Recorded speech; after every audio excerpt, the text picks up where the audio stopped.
عسلامة. أهلا وسهلا بكم. تويكا احنا داخلين على شهر رمضان الفضيل. ربي بلغنا رمضان لا فاقدين ولا مفقودين. نكثر الشهاوي ونحب الحاجات البنينة والشيحة والمشخشخة.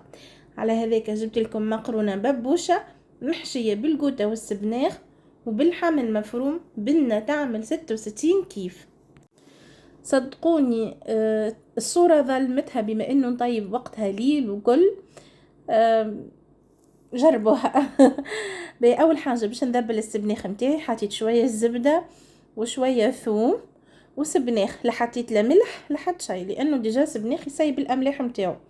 لهنا الماء نتاعي باش نصمت فيه شويه المقرونه، حطيت شويه زيت باش ما تعجنش، ميم با شتر الصمته ونجبدها. بالنسبه لهنا للصوص نتاعي حطيت شويه زيت زيتونه، ثوم، طماطم معجونه. شوفوا راهو عادة الكونتيتي تكون حسب البلاتو نتاعك وحسب عيلتك، يعني اذا عيلتك تبارك الله كبيرة عامل بزيت كيفي، فواحدة ملح وفلفل اكحل ورقة تحبق وهريسة عربي بالطبيعة وثوم. بعد ما تقليت مليح مرقتها وخليتها طيب على جنب. في بول خذيت بزايد قوطة وهيك السبناخ اللي ذبلته. انا نسيتش نعملو رحيه، دونك ما تنساوش نتوما ترحيوه. وحطيت جبن غنمي فريمون مع المقرونه، يعطي بنه عالميه.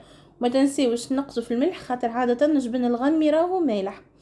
فواحد برشه فلفل اكحل وهكا. هذه الحشوه نتاعي حاضره باش نعبيها في بوش باش تعاوني على يعني باش نعبيها في المقرونه بسهوله تامه. لهنا الصوص نتاعي حاضره كما قاعدون تشوفوا فيها.